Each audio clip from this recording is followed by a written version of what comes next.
What's up, Ride Warriors? We are here at Six Flags Over Georgia for the opening of Twisted Cyclone. Waterparker, you know what? I didn't expect to come down here for this opening. I kind of thought, well, maybe I get a few rides on Steel Vengeance this season. But this one was one that I know last year during the announcement season, and we looked at it, we said, you know what? This might be an RMC that really stands out above the rest of them. And simply because this one, a lot of people have been criticizing how short it is. But I think that actually works to its advantage, where Twisted Cyclone, it doesn't have, like, you know me, I've been on those RMCs, and I've said the ending of those RMCs sometimes slow down way too much, and it's something that I don't really want to do. I don't like the endings of them. This one, because of this short, it maintains its speed throughout the entire ride, and it allows for, I think, a much better ride experience. So like I said, this was one that we looked at in August and said, this looks exciting. I didn't think I'd be down here, but then we got the invite to come down to Six Flags Over Georgia, spend the day here, ride Twisted Cyclone. And let me tell you, I have been pleasantly surprised and pleased with Twisted Cyclone so far. Waterparker, your thoughts? Well, and I think to your point about being short, I think that it works to its advantage. We've talked about this before. There's other coasters that are RMCs that will peter out at the very end. With this one, we sort of have it into like three areas, so to speak. You got the first drop, you got that little midsection, then you got the big kahuna in the middle, which we'll talk about that here in a moment. But then the fourth section, which is just a bunch of bunny hills. But I think, Andy, it's exactly your point. It's not to where they're going over these large hills and turns. It doesn't feel like they're trying to get you back to the station. Rather, it feels like it is naturally traversing the course. It's naturally progressing. So yeah, I think this is, and I'll be honest, Andy, you know me. I was a huge fan of Storm Chaser. Coming into this event, I told you, look, this has to be better than Storm Chaser. This is something that I really needed. And I'll be honest with you, Andy, I was surprised. For being such a small footprint, it is a very nice ride. So, I think let's break down the ride itself, because this ride, like I said, is very short, but I think it packs a powerful punch. And what I'm going to say to you right now is I feel like there's a lot of Wicked Cyclone in this ride. And I know what you're going to say. You're going to say, Andy, you don't like Wicked Cyclone. So what exactly are you trying to say here? My problem with Wicked Cyclone is I feel like the really good parts of Wicked Cyclone happen towards the middle part to the end of the ride when it kind of loses that speed. Whereas I feel with Twisted Cyclone, the opposite is true. Where all of those good parts of the ride are up front, you get some great inversions right up front. The wave turn, which you can't see, is right over here to my right, is a fantastic element on this ride. The amount of airtime you get out of this, I would say this is, I've been on other wave turns. This isn't my first trip to the RMC rodeo here, guys. I've been on other wave turns, and I have to say that this wave turn might be my favorite because of the airtime you get to fall out of the seat. And I'll tell you what, that was one of the highlights for me. Then, I think where this ride really is designed well is at the end of the ride. Whereas, other rides do little bunny hills, this one does has two major airtime hills. So after you come off the wave turn, there's one major airtime hill right over here, then you go into the turnaround, and there is a second major airtime hill. A lot of people might remember back on the old Georgia Cyclone, Danny, I know you'll remember this, back on the old Georgia Cyclone, there was an ejector airtime hill coming back on that return trip right over here, going that way. And a lot of people really love that element of Georgia Cyclone. And I think it's really cool that they kind of maintained it with doing another major airtime hill coming back that way. The rest of the ride, you got some bunny hills, you got another inversion. It kind of reminded me of that second half of Steel Vengeance a little bit. Obviously, not as quick, not as strong as Steel Vengeance is. I don't think any coaster, and I feel bad even comparing things to Steel Vengeance nowadays. But it has a lot of those same elements that I really liked on Steel Vengeance, and here they're done at a pretty nice speed. You do not crawl into the station here. Every element up to the very end is nicely paced, and I don't think you hit the brake run at a super high rate.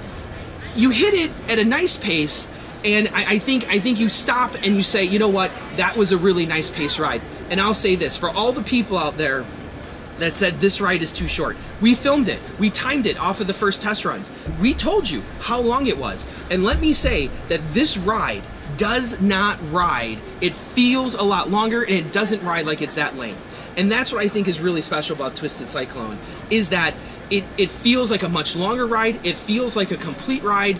I know some people are still going to say it's too short. I understand that. I get that. But when I compare this to, say, like a Goliath at Six Flags Great America, and the ride length there, these two rides feel comparable to me. So if you feel that that ride is too short, you're probably going to feel this ride's too short. I may even say this one feels a little bit longer with the amount of stuff you go through. I really enjoyed my trip through this course. Well, and, you know, sort of going off of what you're saying here, you know, I had the same exact opinion about that wave turn. You know, for me, the main part of the attraction for Twisted Cyclone is that wave turn and the two bunny hills. Not the two bunny hills, but airtime hills.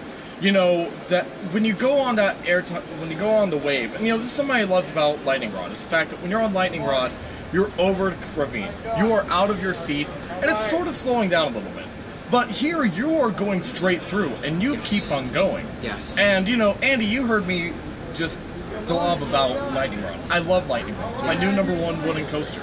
Not a lot of people like that. Not a lot of people agree, but, I mean, this felt as if you take Lightning Rod's wave turns, you take a little bit of the airtime at the end, make it very, very small, put in a very small footprint, and I think that's what you get with Twisted Cyclone. And, you know, to your point about the airtime hills, Andy, I'll be honest with you, I think those are the two best elements on this attraction. I mean, if you're an airtime junkie, or if, you know, if you like, and it's not RVs, cheap airtime either. No. I know there's some rides out there that give you some cheap airtime. These are two legit hills that give you serious airtime, and it's sustained. It's drawn out enough where I think it really adds to the overall experience of this ride. And like you said, I think those are two of the highlights that people are really going to be talking about. Those two airtime hills. They're going to be talking about a lot of stuff. They're going to be talking about the inversions. They're going to be talking about the wave turn. But I think those two airtime hills are kind of what set this ride apart. And then that ending part with the little bunny hills. The bunnies. The bunny hills, not too painful, done at a great speed. I think it's fantastic, personally. Yeah, and watch the POV. If you guys haven't already, I would suggest right now, pause the video, go on over, watch POV. We'll wait for you.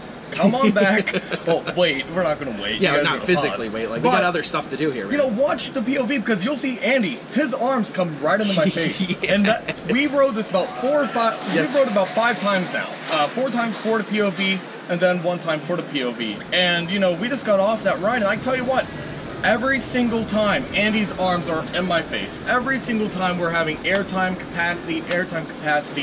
And, you know, I just have to put it right here, right now, Andy. I think the RMC has matured in their ride concepts. You know, we see old Cyclones, now we see this.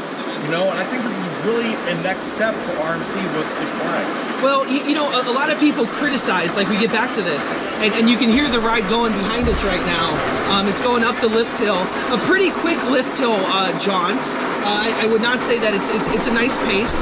You coming off, it's going down the first drop. You do slow slightly on that first drop, and then from that point forward, it's non-stop action. Yeah. And that was the other thing I said about Steel Vengeance, is that it felt like element after element after element after element, and there wasn't a point where you're like, oh, this is boring. And I kind of got that same feeling here with Twisted Cyclone, where I didn't feel like there was any throwaway elements. I thought everything was paced nicely, made sense, you know, and it just, I thought it was, like you said, RMC, I feel, has matured, has put together a nice concept here, and you can see the ride's still going, and there it just hit the brake run right there. So, you know, overall, I thought the ride was great. But let's talk about the little bit about the theme here, and walking through the station. I didn't quite know how they were going to go about putting this theme together. So they kept the boards over the old Georgia Cyclone windows into the queue. If you remember, they have the windows there that were opened into the queue line. They kept the boards, and you remember that was part of the teaser campaign last year. Which I really thought was cool, because everyone's like, well, what are they doing when they put it over the entrance? And apparently that's become part of the story. The queue line itself, a little reminiscent of the station of Wicked Cyclone. If you remember that, they have all the newspapers plastered up on the walls. So you get a little bit of that, not nearly as much as Wicked Cyclone has, but overall, you can see right behind this, I think it looks great. It's a great update. I thought Georgia Cyclone, when it was here, was looking a little shabby, you know, a little outdated, but with the color scheme they use that tropical color scheme that I'm sure you really appreciate. It reminds me a lot of the Caribbean Beach, Andy. I don't know if you've ever been to Caribbean Beach, but this is exactly the same exact thing. You know, you've got the light blues, you got the coral pinks, you know, that's something definitely reminiscent of the Caribbean. I think that, you know, and then again, it's like what you said. It's not a lot of theming, and I'll admit that right now. Yeah. But at the same time, when you look at it, it's just enough to make you believe you are walking into a hurricane, a cyclone scenario. Yeah. And this is not your ordinary cyclone. This has been brewing over Six Flags Over Georgia for a very long time, and we're finally seeing it now with Twisted Cyclone. And I think also the trains themselves are some of the nicer RMC trains that they really, they use the standard RMC cart that we've seen, you know, with the handlebars on the side on every single RMC besides the first two. But they use those and they put a whole new spin on it. And it's that 1950s, 1960s car style, you know, with the chrome. And I think they fit so well. I don't know how it fits with the hurricane theme. I'm not quite sure how that all fits together. It's, for me, the way that I took it as... I just think it looks cool. You are in a car, and you are driving through the cyclone. And trying to get away from it. You are trying to get away from it. Or you're riding it out, you know? And I think that was something... And you'll see at the exit, there is a little thing that says, Wicked Cyclone, ride it out. That's one of the... Twisted Cyclone. Twisted Cyclone. Not Wicked Cyclone. Not to be confused with Twisted Colossus or Wicked Cyclone. This is Twisted Cyclone now. Twisted Cyclone. So, but... You know, and again, it's riding it out. And I think that's the perfect way to go and sum up what is Twisted Cyclone. This is a cyclone. This is a hurricane of a ride. This is definitely not the, you know, it's not the coup d'etat, but it is most definitely something that if you're in Six Flags Over Georgia, or better yet, if you're an RMC connoisseur, check it out. Well, and I'll say this. Let's put this in ranking terms now. And I haven't done a final ranking yet. Yeah. And it's... I like to ruminate. A lot of people are like, well, I'd like to get multiple rides on it. Yeah, that's nice in a perfect world. A lot of times I rank after the first ride. And this time we've got about, I'd say about 6 or 7 rides on this already. We're about 6 or 7 in so far. I don't know if we're going to get any more. But my initial impression was that this is in the top half of the RMCs, the steel coasters. This is in the classifications of I look at Twisted Colossus, where that's in my 20s. This I thought I don't really rank Wicked Cyclone very highly. I think this was much better than Wicked Cyclone, obviously. I think it's right around there in my 20s or 30s, I'd say. To put it in terms of the park, I still think Goliath, the B&M Hyper, is still a better ride. I'd be hard-pressed to maybe think of a second ride here that's better. This might be the second best ride in the park. Some people are still saying Mindbender, we've heard. Mindbender being one of the other good rides in this park. I think it's better than Mindbender, obviously. So I'm going to say it's the second best ride here at Six Flags Over Georgia, and probably going to end up somewhere between my 30s and my 20s when I sit down and actually rank this. And we'll go over this later on. Usually at the end of the season, we do a whole let's rank the new stuff show, and I'll give my official ranking then. But I'm going to say right off the bat, probably somewhere in my 20s or 30s once I have to look at my live ranking system on my refrigerator. Well, and for me, I don't really, if you guys don't know me, I usually do top 5s or top 10s. That's mainly because I'm lazy. I'll be honest, I am.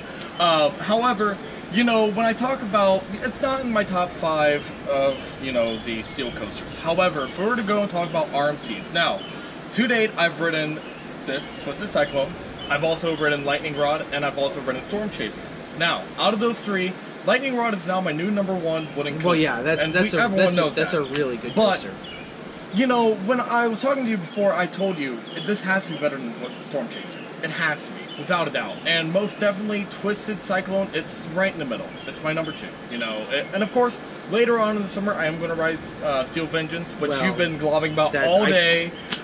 You can't even put Steel Vengeance in terms of ranking anymore. No, it's just #1. Just, there we go. Number one ever. #1. Forever and ever. #1. Yeah. So, thank you guys for joining us here on this very special edition of COASTER-net Live here at Six Flags Over Georgia. We'd also like to thank Six Flags Over Georgia for the wonderful invite for letting us come out here and ride Twisted Cyclone here on this first opening day.